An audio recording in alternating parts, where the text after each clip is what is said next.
സ്ക്രിപ്റ്റുകൾ എഴുതാറുണ്ടായിരുന്നു. Cinema ഇങ്ങനെ ചെയ്യണം എന്നുള്ളത് എല്ലായ്പ്പോഴും ആഗ്രഹിക്കാറുണ്ട്, അതിനെപ്പറ്റി ആലോചിക്കാറുണ്ട്. ഒരു സംവിധായകൻ്റെ അടുത്തൊന്നും ഞാൻ പറഞ്ഞിട്ടില്ല. ആരുടെ അടുത്ത് എനിക്ക് സിനിമ ചെയ്യാനൊരു അവസരമോ അല്ലെങ്കിൽ ഒരു സംവിധാന സഹായം ആകണം, കാരണം അതിനുള്ളൊരു സാഹചര്യം ഉണ്ടായിരുന്നില്ല. പല ആൾക്കാർക്കും വേറെ ആയിരിക്കാം, പക്ഷേ നമുക്ക് ഓരോ മാസവും എങ്ങനെ ഈ മാസത്തെ ഭക്ഷണം കഴിക്കും, റെൻറ്റ് ഇതാക്കും എന്നുള്ളൊരു ചിന്തയുണ്ടെങ്കിൽ നമുക്ക് കവിത വരില്ല, കഥ വരില്ല, ഒന്നും വരില്ല, സിനിമ അതൊന്നും വരില്ല. പുരുഷന്മാരും അങ്ങനെ വരുന്ന ഒരുപാട് പേരുണ്ട്. അപ്പം ഞാൻ സ്ത്രീകളെ മാത്രം പറയുന്നില്ല. 5 സ്ത്രീകളുണ്ടെങ്കിൽ 10 പുരുഷന്മാരിങ്ങനെ വരുന്നുണ്ട്. പക്ഷെ നമ്മൾ സ്റ്റോറീസിൽ നമുക്ക് പുരുഷന്മാരുടെ അത് സ്റ്റോറിയായി വരാത്ത കാരണം കൊണ്ടാണ്. കാരണം പ്രൊഡ്യൂസറെ കിട്ടുക എന്ന് പറഞ്ഞു കഴിഞ്ഞാൽ വലിയ പാടാണ്. സ്ത്രീകൾക്ക് മാത്രമായിട്ടുള്ള ചില സ്വകാര്യ സന്തോഷങ്ങളൊക്കെ ഉണ്ട്. ആ സ്വകാര്യ സന്തോഷങ്ങൾ, സ്വകാര്യമായിട്ടുള്ള പല പല ചെറിയ ചെറിയ ഇൻസിഡൻസ് ആയിരിക്കും. എനിക്ക് ഭയങ്കര ഡീറ്റെയിൽ ആയിട്ട് ഇങ്ങനത്തെ കാര്യങ്ങളൊക്കെ കാണിക്കണം. കാരണം ഞാൻ സിനിമ കാണുമ്പോൾ ഞാൻ ആഗ്രഹിക്കുന്ന ചില കാര്യങ്ങളുണ്ട്. അപ്പോൾ എനിക്കറിയാം ഒരു സ്ത്രീയുടെ മനസ്സിലൂടെ എന്താണ് കടന്നു പോകുന്നതെന്ന് നമുക്ക് ആ സമയത്ത് അറിയാം. അപ്പം മനസ്സിലൂടെ കടന്നു പോകുന്ന കുറേ കാര്യങ്ങൾ എനിക്ക് സിനിമയാക്കാൻ പറ്റി. അപ്പോൾ നമുക്കറിയാം ട്രാൻസ് ആൾക്കാർ ഒരുപാട് പേര് ഈ സർജറി അവർക്ക് എത്രത്തോളം പ്രാധാന്യമാണ് നമുക്കതറിയില്ല. അവർക്ക് സർജറി വളരെ പ്രാധാന്യമാണ്. അതുപോലെ തന്നെ അതിനു വേണ്ടി നടക്കുന്ന ആ മേഖലയിലുള്ള പലരും മരിക്കേണ്ടി വന്നിട്ടുണ്ട്. ട്രാൻസ് സ്ത്രീകളെ സംബന്ധിച്ചിടത്തോളം അത് അവർക്ക് ലൈംഗികമായിട്ടുള്ള അവയവമാണെങ്കിലും അവരെ സംബന്ധിച്ചിടത്തോളം അതല്ല, അതൊരു സർജറി ചെയ്തതാക്കുന്നതാണ്. അപ്പോൾ ഇത്തരം വിഷ്വലുകളൊക്കെ ഞാൻ തുറന്ന് കാണിക്കുന്നുണ്ട്. കാരണം എൻ്റെ ഒരു ഉദ്ദേശം ഇങ്ങനെയാണ്, ഇത് നിങ്ങൾ കാണൂ, ഇത് ലൈംഗികമായിട്ട് മാത്രമൊന്നുമല്ല ഈ അവയവങ്ങളെല്ലാം ഉള്ളത്, സ്ത്രീകൾക്കുള്ളൊരു അവയവമാണത്. അപ്പോൾ അതിന് നമുക്ക് വേറെയും ഒരു പലതരത്തിലുള്ള അർത്ഥങ്ങളുണ്ട്.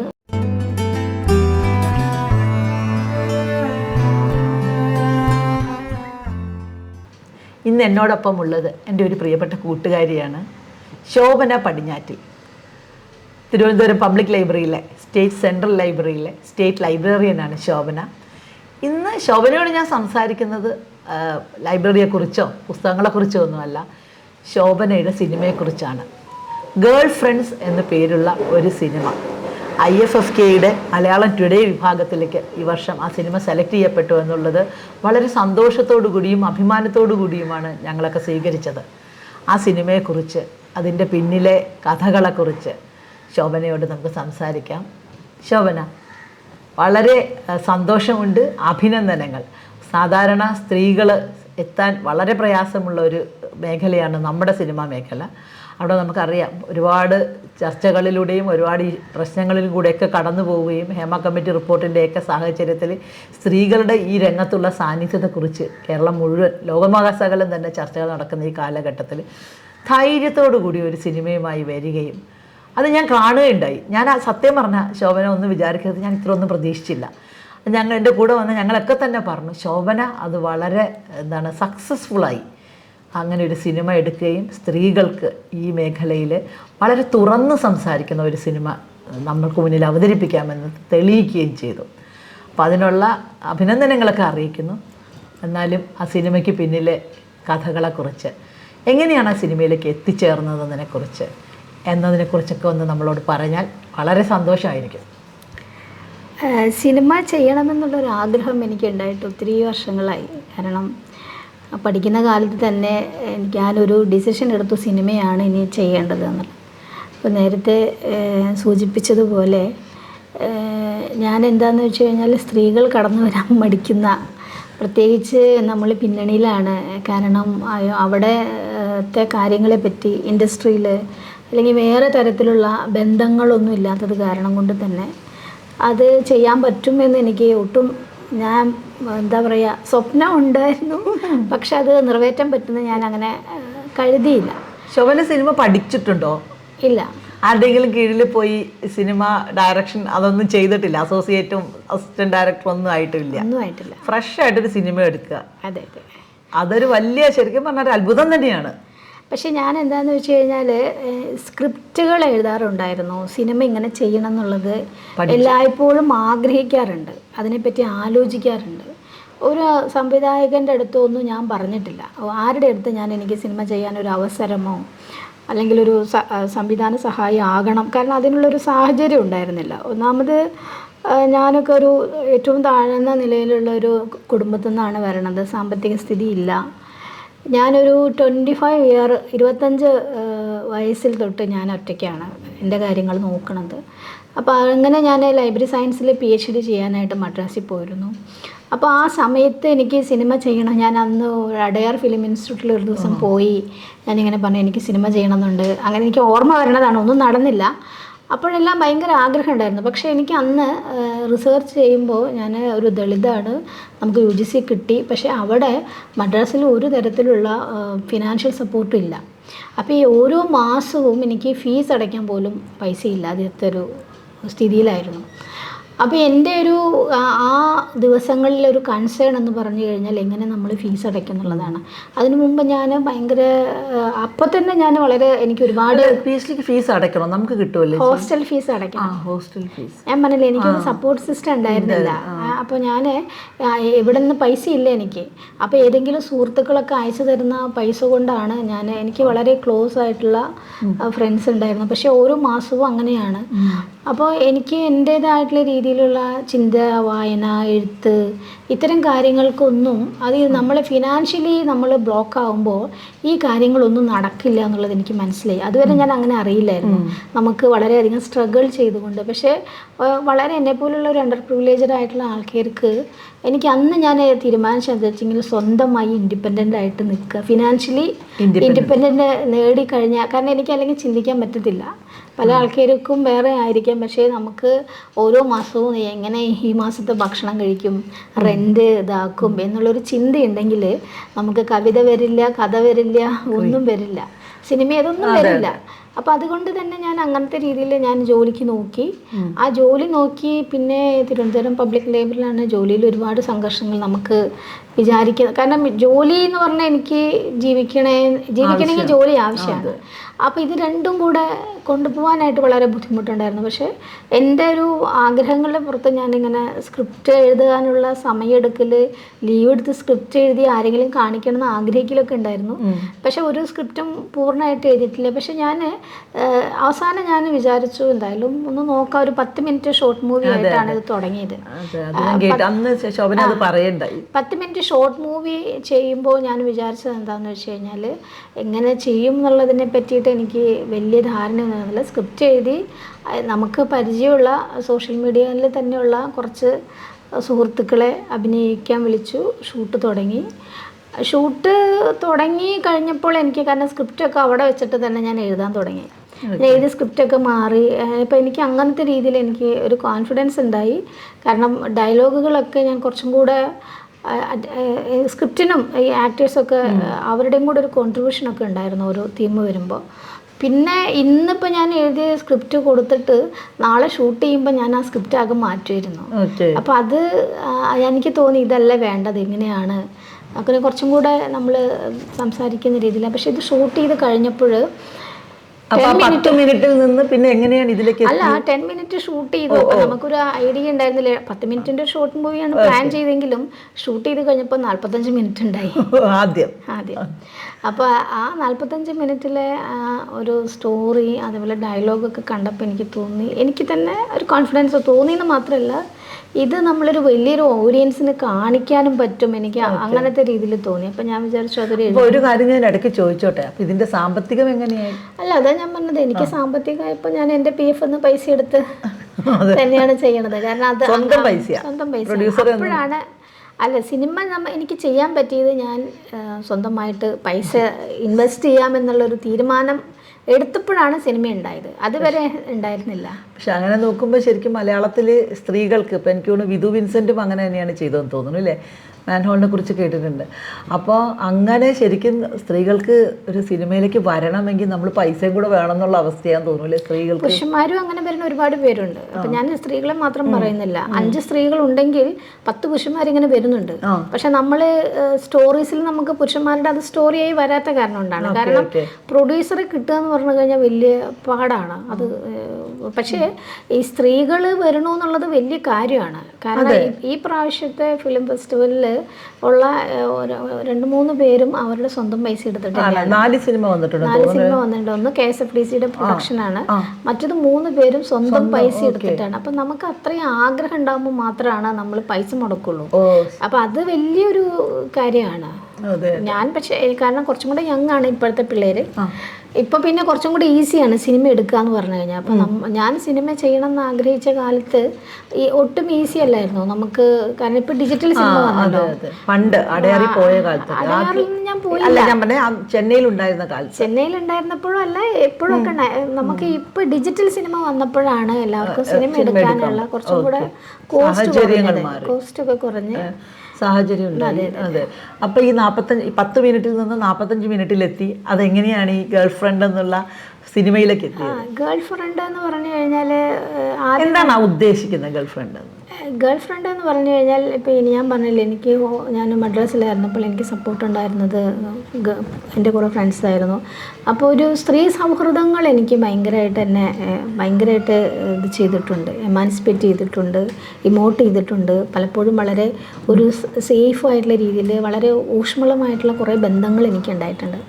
അപ്പോൾ അങ്ങനത്തെ രീതിയിൽ നമ്മൾ സാധാരണ ഏറ്റവും വലിയൊരു വ്യത്യാസം തോന്നുന്നത് വെച്ചെങ്കിൽ സ്ത്രീകൾ എടുക്കുന്ന ഒരു സിനിമ എന്നുള്ള രീതിയിൽ എൻ്റെ സിനിമേനെ പലരും വിലയിരുത്തിയിട്ടൊക്കെ ഉണ്ട്. ഇപ്പോൾ ഉദാഹരണമായിട്ട് ബീന പോളൊക്കെ അങ്ങനെ പറഞ്ഞിട്ടുണ്ട്, ഇങ്ങനെ എത്രയും ബോൾഡായിട്ട് ഇവിടെ ഒന്നും ആരും ചെയ്യില്ല എന്ന രീതിയിൽ. അപ്പം നമ്മുടെ അത് ഒരാണുങ്ങൾക്ക് അത് മനസ്സിലാവില്ല. നമുക്ക് സ്ത്രീകൾക്ക് മാത്രമായിട്ടുള്ള ചില സ്വകാര്യ സന്തോഷങ്ങളൊക്കെ ഉണ്ട്. ആ സ്വകാര്യ സന്തോഷങ്ങൾ, സ്വകാര്യമായിട്ടുള്ള പല ചെറിയ ചെറിയ ഇൻസിഡൻസ് ആയിരിക്കും. എനിക്ക് ഭയങ്കര ഡീറ്റെയിൽ ആയിട്ട് ഇങ്ങനത്തെ കാര്യങ്ങളൊക്കെ കാണിക്കണം. കാരണം ഞാൻ സിനിമ കാണുമ്പോൾ ഞാൻ ആഗ്രഹിക്കുന്ന ചില കാര്യങ്ങളുണ്ട്. അപ്പോൾ എനിക്കറിയാം ഒരു സ്ത്രീയുടെ മനസ്സിലൂടെ എന്താണ് കടന്നു പോകുന്നതെന്ന് നമുക്ക് ആ സമയത്ത് അറിയാം.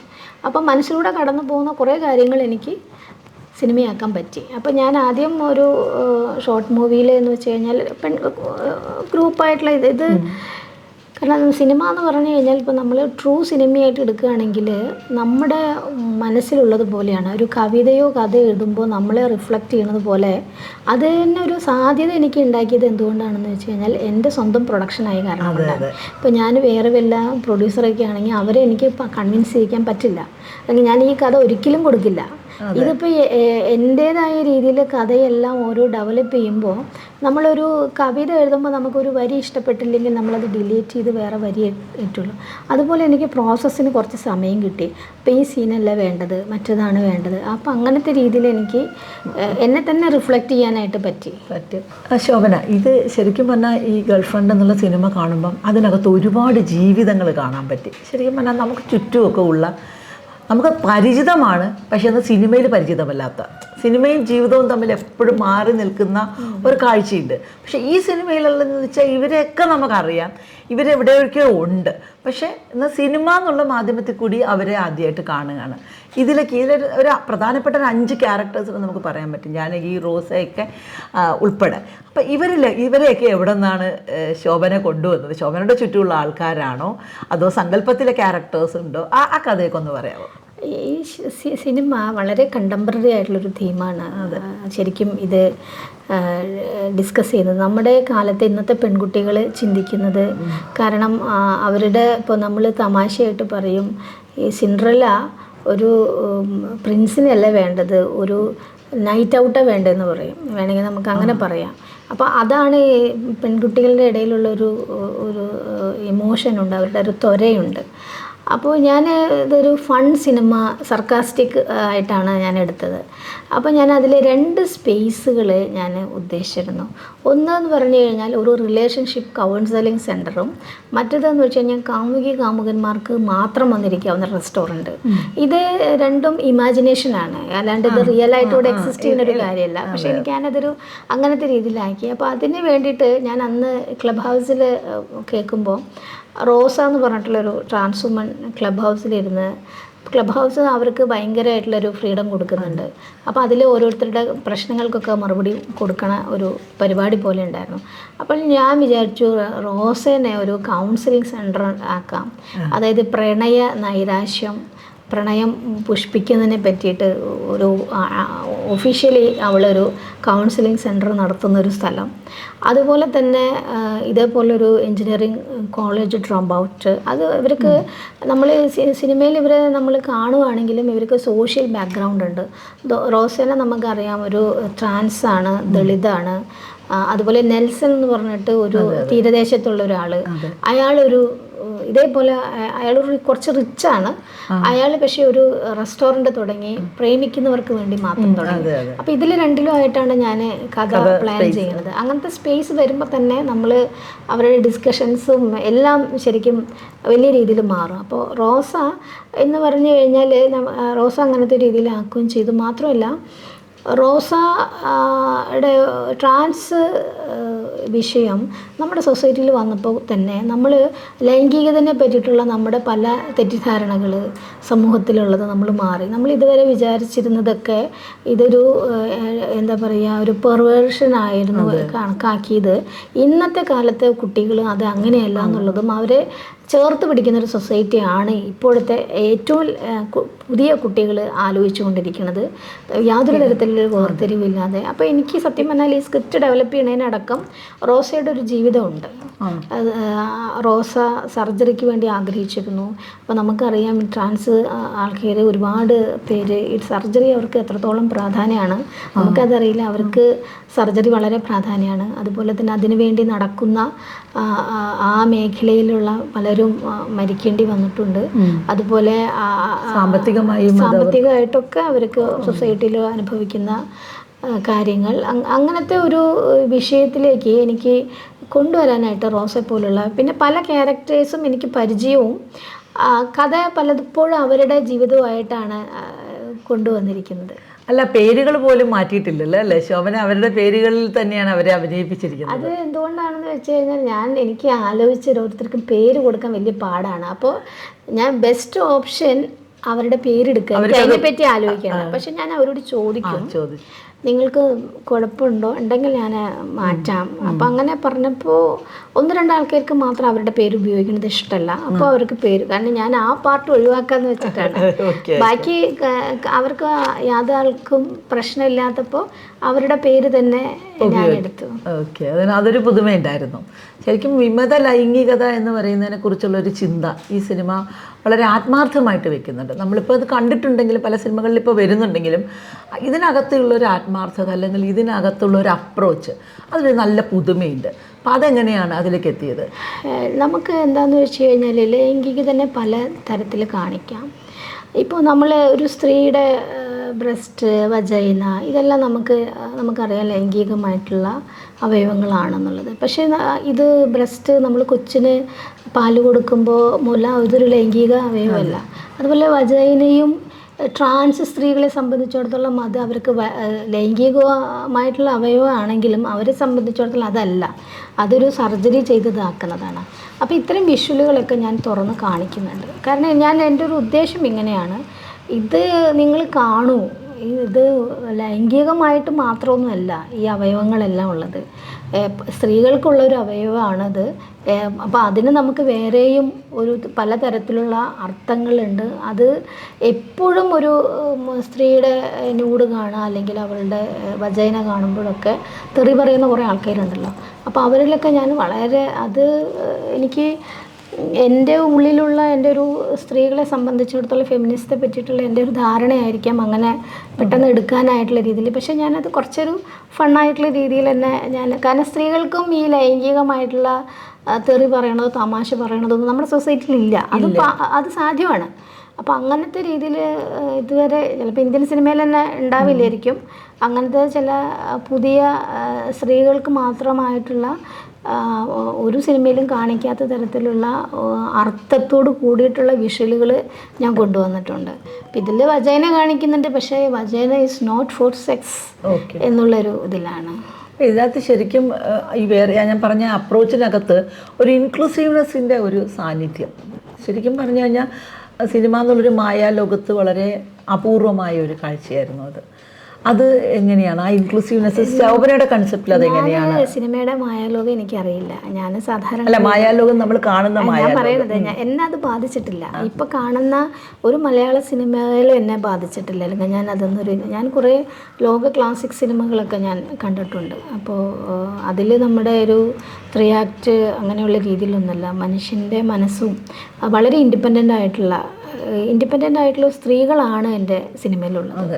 അത് ഇന്നത്തെ ഒരു കാലത്ത് നമ്മൾ ഏറ്റവും കൂടുതലാവണത് സ്വന്തം ലൈംഗിക അവയവങ്ങളെ പറ്റി പറയുക, ലൈംഗികതയെ പറ്റി പറയുക, അത് യാതൊരു ഇൻഹിബിഷനും ഇല്ലാതെ അതിനു വേണ്ടി നോക്കുക. പക്ഷേ അത് തുറന്ന് മറച്ചു വയ്ക്കാത്ത രീതിയിൽ അതൊരു ക്രൈമായിട്ട് ആരും കാണുന്നില്ല. സ്ത്രീകൾ മാത്രമല്ല, പുരുഷന്മാരും അങ്ങനെ തന്നെയാണ്. അപ്പം ഞാൻ അങ്ങനത്തെ രീതിയിലുള്ളൊരു കാര്യമായിട്ടാണ് വളരെയധികം കുറച്ചൊരു ഈക്വലായിട്ട് പറയുകയും അങ്ങനെ ചെയ്യുന്നത്. കാരണം ലൈംഗികമായിട്ടുള്ള പലതരത്തിലുള്ള ലൈംഗിക ഓറിയൻറ്റേഷനുകൾ നമ്മുടെ സൊസൈറ്റിയിലുണ്ട്. അപ്പോൾ നമ്മൾ പണ്ട് അത് എന്തോ ഒരു രോഗം എന്നുള്ള രീതിയിലോ അല്ലെങ്കിൽ ഒരു ഇത് എന്നുള്ള രീതിയിലും അങ്ങനെയൊക്കെ ഉണ്ടായിരുന്നത്. അങ്ങനത്തെ രീതിയിൽ തുറന്ന് സംസാരിക്കുന്ന ഒരു സിനിമയാണ് ഇത്. അതെ. അപ്പം ഈ സിനിമയ്ക്ക് ഈ സമൂഹത്തിൽ എന്ത് മാറ്റം വരുത്താം, അങ്ങനെ വല്ല വിചാരം ഉണ്ടോ? ഇല്ല. ഇല്ല. ഞാൻ അങ്ങനെ സാമൂഹിക മാറ്റം എന്നുള്ള രീതിയിലല്ല. കാരണം ഞാൻ ഒരു സിനിമ എന്ന് പറഞ്ഞു കഴിഞ്ഞാൽ എൻജോയ് ചെയ്യണമെന്ന് എനിക്ക് ആഗ്രഹമുണ്ട്. കാരണം അങ്ങനത്തെ രീതിയിലുള്ള ഇതിൽ കാണുന്ന പെൺകുട്ടികളെയൊക്കെ ശരിക്കും പറഞ്ഞാൽ അവരൊക്കെ ഇവിടെ ഉണ്ട്. പക്ഷെ നമ്മുടെ സമൂഹത്തിനകത്ത് ഒരിക്കലും അവരൊന്നും തന്നെ എന്താണ് സമൂഹത്തിൽ പറ്റുന്ന മോഡലുകളല്ല. അങ്ങനെ പറയാൻ പറ്റത്തില്ല. കാരണം എന്താന്ന് വെച്ച് കഴിഞ്ഞാൽ നമുക്കറിയാത്ത നമ്മുടെ മക്കളൊക്കെ അങ്ങനെ ആയിരിക്കാം. മക്കളുടെ കൂട്ടുകാരികൾ അവരൊക്കെ അങ്ങനെ തന്നെയാണ്. കാരണം നമ്മുടെ സൊസൈറ്റി വളരെ രീതിയിൽ മാറിയിട്ടുണ്ട്. അപ്പൊ നമ്മുടെ സൊസൈറ്റിയിൽ നിലനിൽക്കുന്നുണ്ട്. പക്ഷെ അതൊരു പൊതു ഇതിനകത്ത് കുറച്ച് കഴിഞ്ഞാൽ അത് വരും. അത് ഇത്തിരി നമ്മള് ചെറുപ്പത്തിലുണ്ടായിരുന്നതിനേക്കാളും നമ്മുടെ ആഗ്രഹങ്ങളൊക്കെ പ്രതിഫലിപ്പിക്കുന്ന രീതിയിലുള്ള സൊസൈറ്റി ആയിരുന്നില്ലല്ലോ. അതേപോലെ തന്നെ ഇവരുടെ ആഗ്രഹങ്ങളും ഇവരുടെ രീതിയിലൊക്കെ അംഗീകരിക്കപ്പെടുന്ന ഒരു സൊസൈറ്റിയെ കുറച്ച് കഴിഞ്ഞാൽ അത് മാറാൻ സാധ്യതയുണ്ട്. പക്ഷേ വളരെ ചെറിയ സാധ്യതയുള്ളൂ. കാരണം നമ്മൾ ഇതിലും റവല്യൂഷണറൈസ് ചെയ്തിട്ടുള്ള തീമുകളൊക്കെ ഉള്ള സിനിമകൾ മലയാളത്തിൽ ഉണ്ടായിട്ടുണ്ട്. 1960കളിലൊക്കെ സിനിമകൾ. പക്ഷേ മലയാള സിനിമ അതിനുശേഷം ഒരുപാട് ബാക്കിലോട്ട് ഒരു വിപ്ലവകരമായിട്ടുള്ള രീതിയിലുള്ള ഒരു മാറ്റങ്ങളും തീമിലൊന്നും കൊണ്ടുവരാതെ വളരെ ഫോർമുല ചിത്രങ്ങളിലൊക്കെയാണ് ഇരിക്കുന്നത്. അപ്പം നമുക്ക് അങ്ങനെ ഒരു മാറ്റം എന്നുള്ളത് ഞാൻ പറയുന്നില്ല. പക്ഷേ ഇത് നമ്മൾ എന്താണെന്ന് വെച്ച് കഴിഞ്ഞാൽ എല്ലാ കാലത്തും ഒരു സിനിമ വരണത് അതിനൊരു സാധ്യത കാണിക്കുന്നതാണ്. അത് കഴിഞ്ഞിട്ട് ഇപ്പോൾ ഇങ്ങനത്തെ സിനിമയല്ലാതെ നമുക്ക് പട്ടിണിയും പരിവട്ടവും ആയിട്ടുള്ള സ്ത്രീകൾ ഉയർത്തെഴുന്നേൽക്കുന്നവരുണ്ട് പലതരത്തിൽ. അത് ഞാൻ പറയണമെന്ന് വെച്ചെങ്കിൽ സ്ത്രീകൾ പലതരത്തിലുണ്ട്. അവർ ചില ആൾക്കാർ ചൈൽഡിഷായിട്ട് പെരുമാറുന്നവരുണ്ട്, ചില ആൾക്കാർ ഭയങ്കര ക്രൂവലായിട്ടുള്ള ആൾക്കാരുണ്ട്, മോശമായി പെരുമാറുന്നവരുണ്ട്. അപ്പോൾ എന്താണെന്ന് വെച്ച് കഴിഞ്ഞാൽ എല്ലാം ചേർന്നതാണ് സ്ത്രീകൾ. അല്ലാതെ നമ്മൾ മനുഷ്യനെന്ന് ഞാൻ പറഞ്ഞില്ല. സ്ത്രീകളെല്ലായ്പ്പോഴും സിനിമകളിലാക്കി കാണിക്കുന്നത് ഇപ്പോൾ ഫെമിനിസ്റ്റ് സിനിമകളുള്ള ഒരു മോഡൽ എന്നുള്ള രീതിയിലാണ്. ഒരു മോഡൽ അവർക്ക് ഉണ്ടാക്കി കൊടുത്ത് അവർ സഹിക്കുക അല്ലെങ്കിൽ അവർ ഇതിനെ ചോദ്യം ചെയ്യുക അങ്ങനെയുള്ള രീതിയിലുള്ള അങ്ങനെ അല്ലാത്ത രീതിയിൽ തന്നെ ഉള്ള സൊസൈറ്റീനായിട്ട് ഇടപെടുന്ന എല്ലാം കൂടി ചേർന്നിട്ടുള്ള സ്ത്രീകളാണ് ഇതിലുള്ളത്. ഭയങ്കര നിരാശാകാമുകന്മാരുണ്ട്. അല്ലെങ്കിൽ പിന്നെ ഞാൻ കൊണ്ടുവരുന്നത് എന്താണെന്ന് വെച്ച് കഴിഞ്ഞാൽ ഇപ്പോൾ പുതിയൊരു സൊസൈറ്റിയിൽ മറ്റു തരത്തിലുള്ള ഫാമിലി സാധ്യമാണ്. കാരണം ഇപ്പോൾ നമ്മൾ സിനിമയിൽ അവസാനിക്കുമ്പോൾ നമ്മൾ കൊണ്ടുവരുന്നത് എന്താണെന്ന് വെച്ച് കഴിഞ്ഞാൽ നമ്മൾ നമ്മൾ ഒരു പറയുകയാണെങ്കിൽ ഇപ്പോൾ മിഡിൽ ക്ലാസ് ആയിട്ടുള്ള സ്ത്രീകളെല്ലാവരും വളരെ റിവോൾട്ട് ചെയ്യും, റബലായി നടക്കും. പക്ഷേ ഫൈനലി അവരൊരു ഡിസിഷൻ എടുക്കുന്ന സമയത്ത് വളരെ കൺവെൻഷണൽ ആയിട്ടുള്ള രീതിയിൽ അവർ കോംപ്രമൈസ് ചെയ്യാറുണ്ട്. അത് ഈ അപ്പർ കാസ്റ്റ് ഫ്യൂഡൽ സൊസൈറ്റിയിലെ ആൾക്കാർക്ക് ഈസി ആയിട്ടുള്ളൊരു വഴിയിൽ അങ്ങനെയാണ്. അതേസമയം തന്നെ ഈ സമൂഹത്തിലുള്ള പല അസമത്വങ്ങൾക്കെതിരെ അവർക്കൊരു പിന്തുണയില്ലാതെ പോരാടിയിരിക്കുന്ന ആൾക്കാരാണ് ഈ ട്രാൻസായിട്ടാണെങ്കിലും ദളിതായിട്ടുള്ള സ്ത്രീകളാണെങ്കിലും. അവരങ്ങനെ പെട്ടെന്ന് പിന്മാറില്ല. അവരുടെ ഒരു അങ്ങനത്തെ രീതിയിൽ ഒരു വ്യത്യസ്തമായിട്ടുള്ള ഈ 2 വിഭാഗങ്ങളെയും കാണിച്ച് ലാസ്റ്റ് ഇവരുടെ ഒരു ഐഡിയോളജിക്കലായിട്ട് ഒരു സെക്ഷുവലി ഹരാസ്ഡ് ആയിട്ടുള്ള ഒരു പെൺകുട്ടീനെ ദത്തെടുക്കുന്ന രീതിയിലായിട്ട് അങ്ങനത്തെ രീതിയിലാണ് എൻഡ് ചെയ്തിരിക്കുന്നത്. ഒരു ഫീൽ ഗുഡ് മൂവി. ഫീൽ ഗുഡാണ്, പക്ഷേ അതേസമയം വിപ്ലവകരമായ വളരെ ഒരു ചിന്തകളുണ്ട്. ഇത് ശോഭനയ്ക്ക് ശരിക്കും ഇതിൻ്റെ ഫ്യൂച്ചറിനെ കുറിച്ച് എന്താണ്? ഇതിന് എങ്ങനെയാണ് ഇപ്പോൾ IFFK കാണിക്കുന്നു, അത് കഴിഞ്ഞുള്ള വളരെയേറെ സാമ്പത്തികമായ ഒരു പിന്നെന്താണ് കാര്യങ്ങളൊക്കെ ഇനി ആവശ്യമാണ് ഇതിനെ ഒരു ലോക മാർക്കറ്റിലേക്ക് കൊണ്ടുപോവുക, അല്ലെങ്കിൽ ഇതിന് അല്ല, എൻ്റെ കയ്യിൽ എന്തായാലും ഒറ്റ പൈസ ഇല്ല. അപ്പം ഞാൻ അതിനെപ്പറ്റി ആലോചിക്കുന്നില്ല. കാരണം എന്താണെന്ന് വെച്ച് കഴിഞ്ഞാൽ ഞാനിപ്പോൾ ഇപ്പോഴും ഞാൻ ജോലിക്ക് പോകുന്ന ഒരാളാണ്. സ്ഥിരം രാവിലെ ജോലിക്ക് പോയി ചെയ്ത് കഴിഞ്ഞ് അപ്പോൾ എന്താണെന്ന് വെച്ച് കഴിഞ്ഞാൽ ഫിലിം ഫെസ്റ്റിവൽ വരെ എനിക്ക് ജോലിക്ക് പോകേണ്ടി വരും. കാരണം ജോലി എന്നുള്ളത് മാത്രമല്ല, ഞാനൊരു റെസ്പോൺസിബിൾ പോസ്റ്റിലാണ് ഇരിക്കുന്നത്. അപ്പോൾ എനിക്ക് അങ്ങനെ ഇട്ടെറിഞ്ഞ് പോകാൻ പറ്റില്ല. അപ്പോൾ അതിൻ്റെ ഇടയിലത്തെ ഫിലിം ഫെസ്റ്റിവലിൽ സംഭവിക്കട്ടെ. കാരണം ഫെസ്റ്റിവൽ കണ്ട് ആൾക്കാരുടെയും ഇതിൽ താല്പര്യമുള്ള ആൾക്കാരുടെ തീരുമാനം എന്താവും അങ്ങനത്തെ രീതിയിലല്ലാതെ ഞാനിത് IFFKയിൽ എടുത്ത കാരണം കൊണ്ട് ഇങ്ങനെയാവണു. അല്ലാതെ ഞാൻ ഇതിനെപ്പറ്റി എനിക്ക് പക്ഷേ എന്നെ സംബന്ധിച്ച് എന്താണെന്ന് വെച്ച് കഴിഞ്ഞാൽ എനിക്ക് പുതിയ സിനിമ ചെയ്യണമെന്നുണ്ട്. അപ്പോൾ അങ്ങനത്തെ രീതിയിൽ എന്നെ ഒരു ഡയറക്ടർ എന്നുള്ള രീതിയിലുള്ള ഒരു അപ്രീസിയേഷൻ എനിക്ക് കിട്ടിയിട്ടുണ്ട്. എനിക്കും അതിൻ്റെ ഒരു കോൺഫിഡൻസ് ഉണ്ടായിട്ടുണ്ട്. പൂർണ്ണമായും തൃപ്തി തരുന്നുണ്ട്. തൃപ്തി തരുന്നുണ്ട്. മാത്രമല്ല എനിക്ക് പുതിയൊരു സിനിമ ചെയ്യാനായിട്ട് എനിക്ക് ആൾക്കാരുടെ അടുത്ത് പറയാം, ഇതാണ് ഞാൻ ചെയ്തത്. ഇതിനകത്ത് ക്യാമറ, എഡിറ്റിംഗ് അങ്ങനെയുള്ള ഒരുപാട് സങ്കേതങ്ങളുണ്ടായിരുന്നല്ലോ. അതൊക്കെ എങ്ങനെയാണ്, തനിച്ച് തന്നെയാണോ അതൊക്കെ മാനേജ് ചെയ്തത്? പഠിച്ചിട്ടില്ലല്ലോ ഒന്നും? ഇല്ല, ക്യാമറ ചെയ്തത് ശ്രീറാം രമേശ് എന്നുള്ള ഒരു എല്ലാവരും പുതിയ ആൾക്കാരാണ്. കാരണം ഞാൻ ഷോർട്ട് ഫിലിം ആണല്ലോ ഉദ്ദേശിച്ചത്. ശ്രീറാം രമേശാണ്. പിന്നെ അസോസിയേറ്റ് ആയത് നീലിമ കിഷോറാണ്. അങ്ങനത്തെ പുതിയ ആൾക്കാരാണ്. എൻ്റെ ഈ സിനിമയെ പറ്റി പറഞ്ഞാൽ ഒത്തിരി ഉണ്ട്. അത് കാരണം ആദ്യത്തെ ഷൂട്ടിങ്ങിൻ്റെ ദിവസം എൻ്റെ അടുത്ത് തലേദിവസം ക്യാമറാമാൻ, അസോസിയേറ്റ് ക്യാമറാമാനും കൂടെ ഡിസ്കഷന് വന്നപ്പോൾ ശരിക്കും പറഞ്ഞാൽ ഞാൻ അതിൽ പാർട്ടിസിപ്പേറ്റ് ചെയ്തില്ല. ഞാൻ പറഞ്ഞു അതെനിക്ക് അറിയില്ല, എന്താണെങ്കിൽ തീരുമാനിക്കാന്നുള്ള രീതിയിൽ. പക്ഷെ ഷൂട്ട് ചെയ്ത് കഴിഞ്ഞ് തുടങ്ങിയപ്പോൾ ഞാൻ ക്യാമറാമാൻ്റെ അടുത്ത് പറഞ്ഞു, അതൊരു അഞ്ജലി ഗോപനാണ് ക്യാമറ പേഴ്സണാണ്. അഞ്ജലിയോട് ഞാൻ പറഞ്ഞു, അഞ്ജലി എനിക്ക് ഇങ്ങനെ ഒരു ഫ്രെയിം വേണമെന്നാണ്. അപ്പോൾ അഞ്ജലി പറഞ്ഞു, ശോഭനെ നമുക്ക് അതിനുള്ള ലെൻസ് ഇല്ല എന്ന് പറഞ്ഞു. അപ്പോഴാണ് ഞാൻ മനസ്സിലാക്കിയത്, ലെൻസ് വേണമല്ലേ. അടുത്ത പ്രാവശ്യം ഷൂട്ടിങ് എടുക്കുമ്പോൾ ഞാൻ പറഞ്ഞു, അഞ്ജലി നമുക്ക് നല്ല ലെൻസ് എടുക്കാം കേട്ടോ, ഇതെടുക്കണത്. അതുപോലെ സൗണ്ട് എനിക്കറിയില്ല, ഒന്നും എനിക്കറിയില്ലായിരുന്നു. അത് കഴിഞ്ഞ് പക്ഷേ എനിക്ക് സിനിമ എൻ്റെ മനസ്സിലുണ്ടായിരുന്നു. ഞാൻ സൗണ്ട് എന്താണെന്ന് പഠിച്ചു, ക്യാമറ എന്താണ് അതിൻ്റെ. അതുപോലെ ഞാൻ എല്ലായ്പ്പോഴും വിചാരിക്കും എങ്ങനെ എനിക്ക് അഭിനയിപ്പിക്കാൻ പറ്റുമെന്നുള്ള കാര്യം.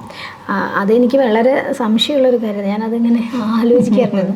പക്ഷേ അവിടെ ചെന്നിട്ട് അവിടുത്തെ ആക്ടേഴ്സ് എൻ്റെ അടുത്ത് പറഞ്ഞു, ഇതെങ്ങനെയാണെന്ന് അഭിനയിച്ച് കാണിച്ചു തരുമെന്ന് ചോദിച്ചു. ഞാൻ ശരി എന്നിട്ട് ഞാൻ അഭിനയിച്ച് കാണിച്ചു കൊടുത്തു. അതെന്ന് വെച്ച് കഴിഞ്ഞാൽ എനിക്ക് എൻ്റെ ക്യാരക്ടേഴ്സിനെ അറിയാം. അപ്പോൾ അത് ഞാൻ അവരുടെ അടുത്ത് കാണിച്ചു കൊടുത്തു, ഇങ്ങനെയാണ് എനിക്ക് അഭിനയിക്കേണ്ടത്.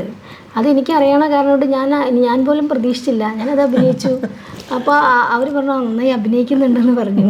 അപ്പോൾ എനിക്ക് അഭിനയിക്കാനേ അറിയില്ല, പക്ഷെ എൻ്റെ കഥാപാത്രങ്ങളുടെ എന്താണ് ഇമോഷൻ എന്നുള്ളത് എനിക്കറിയാം. അവർ കാണിക്കേണ്ട ഒരു ഫേസ് എക്സ്പ്രഷനെ പറ്റിയിട്ട് എനിക്ക് യാതൊരു സംശയം ഉണ്ടായിരുന്നില്ല. പിന്നെ എന്താണെന്ന് വെച്ച് കഴിഞ്ഞാൽ ഞാൻ സ്റ്റേറ്റ് ലൈബ്രറിയനാണല്ലോ, എൻ്റെ കീഴിൽ ഒരുപാട് ജീവനക്കാരുണ്ട്. അപ്പോൾ ഇവരെ മാനേജ് ചെയ്തിട്ട് എനിക്ക് മാനേജ് ചെയ്യാനായിട്ടുള്ളൊരു കഴിവുണ്ടായിരുന്നു. ഒരു പക്ഷേ ചിലപ്പോൾ അതായിരിക്കും എനിക്ക് ഡയറക്റ്റ് ചെയ്യണമെന്ന് എനിക്ക് ഒരു കോൺഫിഡൻസ് ഉണ്ടായത്. കാരണം പല ആൾക്കാരും പല ഡിപ്പാർട്ട്മെൻറ്റിലാണെങ്കിലും അത് ജോലി ചെയ്യിപ്പിക്കാനും, അതല്ല എനിക്ക് ആ ഒരു സെറ്റിലായിക്കോട്ടെ. ഞങ്ങൾ ഔട്ട്ഡോർ ഷൂട്ടിംഗ് ഉണ്ടായിരുന്നു. ഔട്ട്ഡോറിൽ ആരും എനിക്ക് പ്രശ്നമില്ല, ഞാൻ ആരും മൈൻഡ് ചെയ്യില്ലായിരുന്നു. ഞാൻ വർക്കിൽ മാത്രം കോൺസെൻട്രേറ്റ് ചെയ്തിട്ട് പുറത്തുള്ള ആൾക്കാർ എങ്ങനെ കാണുന്നു എന്താന്നുള്ളത് ഞാൻ നോക്കില്ലായിരുന്നു. ഞാൻ അങ്ങനത്തെ ഒരു രീതിയിലൊരു നേതൃത്വപരമായിട്ടുള്ള എല്ലാം തിരുവനന്തപുരത്താണ്. അതിനകത്ത് ഗോൾഫ് ക്ലബിലെ ഒരു ഇത് കണ്ടാൽ ഊട്ടിയോ കൊടൈക്കനാലോ എന്നൊക്കെ തോന്നുന്ന രീതിയിൽ. അത് എന്തുകൊണ്ടാണെന്ന് വെച്ച് കഴിഞ്ഞാൽ ഇതിലെ ഓരോ കാര്യത്തിനും ഒരു കഥയുണ്ട്. പക്ഷെ അത് ഇപ്പോൾ പറയാൻ പറ്റിയ സമയം ഞാൻ ഇന്ന് നടന്നു പോകുമ്പോൾ ഗോൾഫ് ക്ലബിൻ്റെ അവിടെയാണ് നടക്കുക. ഭയങ്കര ഭംഗിയുണ്ടായിരുന്നു. അപ്പോൾ ഞാൻ വിചാരിച്ചു ഞാനൊരു സംവിധായികയൊക്കെ ആയതിനു ശേഷം ഞാൻ അവിടെ പോയി ചോദിക്കും, എനിക്ക് ഇത് ഷൂട്ട് ചെയ്യേണ്ടി വരും. അപ്പോൾ അത്രയും പൈസ വേണം. അപ്പോൾ ഞാനിങ്ങനെ ഹെലികോപ്റ്ററിലൊക്കെ വന്ന് അവിടുത്തെ ഷൂട്ടൊക്കെ ചെയ്യും എന്നുള്ള രീതിയിൽ. അപ്പോൾ നമുക്ക് സിനിമ ചെയ്യണ സമയത്ത് എന്താ ഉണ്ടായെന്ന് വെച്ച് കഴിഞ്ഞാൽ ഞാൻ കല്ലാറാണ് സിനിമ ഷൂട്ട് ചെയ്യാൻ വിചാരിച്ചത്. പൂക്കൾ വേണം അവിടെ. അപ്പോൾ ആ സമയത്ത് ഞാൻ വിചാരിച്ചു നടന്നു പോകുമ്പോൾ ഇവിടുന്ന് അവിടെ കുറേ പൂക്കളുണ്ട്. അപ്പോൾ ഞാൻ അവിടുത്തെ സെക്യൂരിറ്റിയോട് പറഞ്ഞു എനിക്ക് കുറച്ച് പൂക്കൾ പറിക്കട്ടെ അവിടെ നിന്ന് പറഞ്ഞു. അപ്പോൾ അയാൾ എന്തിനാണെന്ന് വെച്ചാൽ അപ്പോൾ അവർ പെട്ടെന്ന് തരാൻ വേണ്ടി ഞാൻ പറഞ്ഞു ഞാനൊരു അന്ന് ഷോർട്ട് ഫിലിം ആയിരുന്നില്ല, ഒരു ഷോർട്ട് ഫിലിം ചെയ്യുന്നുണ്ട്. അപ്പോൾ എനിക്ക് കുറച്ചൊരു പൂക്കൾ കിട്ടി കഴിഞ്ഞാൽ അത് ഇതായിരിക്കും. അപ്പോൾ അയാൾ പറഞ്ഞേ നിങ്ങൾക്ക് ഇവിടെ ഷൂട്ട് ചെയ്യുന്നുണ്ടോ എന്ന് വെച്ചു. ഇവിടെ ഷൂട്ട് ചെയ്യാൻ പറ്റും, അപ്പോൾ ഇവിടെ ഫോട്ടോഷൂട്ട് എടുക്കാൻ പറ്റുമെന്ന് പറഞ്ഞു. ഓ, അങ്ങനെ അവിടെ ചോദിച്ചു. അപ്പോൾ ഈ കല്ലാറ് പോകുന്ന ചിലവും അവിടെ ഷൂട്ട് ചെയ്യുന്നതിന് പൈസ കൊടുക്കണം അല്ലേ? ആ പൈസ നമ്മൾ പിന്നെ കല്ലാറ് മഴയൊക്കെ ആണെങ്കിൽ വലിയ ബുദ്ധിമുട്ടായിരിക്കും. അപ്പം അവിടെ ഷൂട്ടിന് ഒരു ദിവസം അല്ല, കുറച്ച് മണിക്കൂറേ ഉണ്ടായിരുന്നുള്ളൂ. അപ്പം അങ്ങനത്തെ കുറേ ലക്ക് കിട്ടിയിട്ടുണ്ട് ഇതിൻ്റെ ഭാഗം, അല്ലെങ്കിൽ ചെയ്യാൻ പറ്റില്ലായിരുന്നു. പിന്നെ ഞാൻ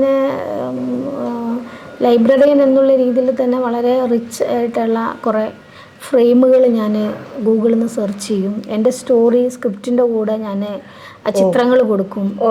പിന്നെ ഞാൻ എന്താണെന്ന് വെച്ച് കഴിഞ്ഞാൽ ഞാൻ വളരെ പെയിൻറ്റിങ് ഒരുപാട് കാണാറുണ്ട് ഫൈൻ ആർട്സ് കോളേജിലൊക്കെ ഉള്ളപ്പോൾ. അപ്പോൾ എനിക്ക് അങ്ങനത്തെ ഒരു വിഷ്വൽ സെൻസ് ഭയങ്കരമായിട്ടുണ്ട്. അപ്പം ഞാൻ ഇതിനോട് അനുബന്ധമായിട്ടുള്ള പെയിൻറ്റിങ്ങുകൾ കാണുകയും ഇവർക്ക് ക്യാമറമാനൊക്കെ അയച്ചു കൊടുക്കുകയും ചെയ്യും. അപ്പോൾ അങ്ങേര് എന്താണെന്ന് വെച്ച് കഴിഞ്ഞാൽ ഈ ഫ്രെയിമുകൾക്ക് ഉള്ള ഒരു ഇത് എടുക്കാനായിട്ട് നോക്കും. ഓക്കെ, ആകെ കൂടി ശരിക്കും എന്താണ് ഒരു വ്യത്യസ്തമായിട്ടുള്ള അനുഭവമാണ്. കണ്ടപ്പോഴും നമുക്കത് ഫീൽ ചെയ്തു. നമ്മൾ കുറച്ച് പേരാണ് കണ്ടതെങ്കിൽ പോലും നമ്മൾക്ക് ഫീൽ ചെയ്തു. ജീവിതമുണ്ട്, അതിൽ മനുഷ്യരുണ്ട്, നമുക്ക് ചുറ്റുമുള്ള സ്ത്രീകളുണ്ട്, പുതിയ സ്ത്രീകളുണ്ട്, എല്ലാ തരത്തിലുള്ള മനുഷ്യരുണ്ട്. അപ്പം അത്തരം ഒരു സംരംഭത്തിൽ ശരിക്കും ഒരു സ്ത്രീ, നമ്മുടെയൊക്കെ ഇടയിലുള്ള ഒരു സ്ത്രീ സ്വന്തം പൈസ ചിലവാക്കി തന്നെ ചെയ്തു എന്നുള്ളതിൽ വളരെ ഒരു റെവല്യൂഷണറി ഇതാണ് മലയാള സിനിമയിൽ തന്നെ. എനിക്ക് തോന്നുന്നു ഇനി വരുന്ന കാലത്തിലേക്ക് ശോഭനയുടെ ഈ സിനിമയ്ക്കൊരു മാർക്ക് ചെയ്യപ്പെടും. അപ്പം അതിൽ വളരെ അഭിനന്ദനങ്ങളുണ്ട്. മുന്നോട്ട് പോവുക, ഞങ്ങൾക്കെല്ലാം അഭിമാനം നൽകിക്കൊണ്ട് പുതിയ പുതിയ സിനിമകളുമായി വരിക. അപ്പോഴും എല്ലപ്പോഴും കൂടെ ഉണ്ടാവും ശോഭന. Thank you.